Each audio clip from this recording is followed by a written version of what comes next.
Hey guys, good evening and welcome to the fresh new vlog. তো আজকে আমি এসেছিলাম মেমারি এসে দেখতে পাচ্ছি প্রত্যেক বছর করে মতো না এই বছর কিন্তু বইমেলা স্টার্ট হয়ে গেছে। আর এটা হচ্ছে 5 থেকে 15 তারিখ পর্যন্ত।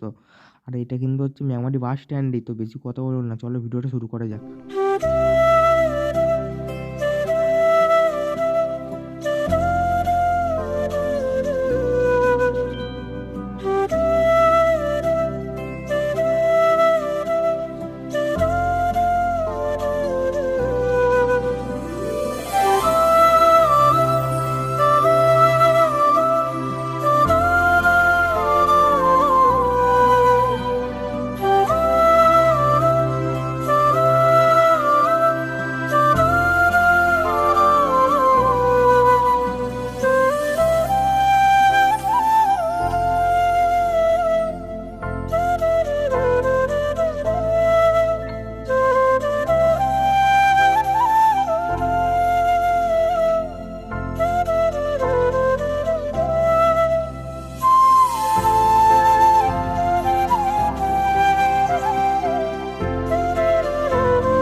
তারপর আমি চলেছিলাম মেমারি হইচইতে কিছু খেতে।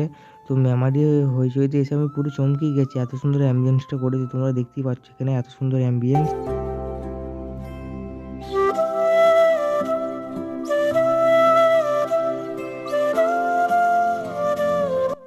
প্রথমে আমরা দিয়েছিলাম ফ্রাইড চিকেন মোমো, তো ওইটা চলে এসেছিলো। তারপরে আমরা দিয়েছিলাম বাকেট চিকেন, তো বাকেট চিকেনটা খেতেও সেই ছিল, ফ্রাইড মোমোটা খেতেও সেই ছিল। আমি মেমারি বই মেলা থেকে বাড়ি যাই। তোমরা আরও এরকম ভিডিও দেখার জন্য সাবস্ক্রাইব করো।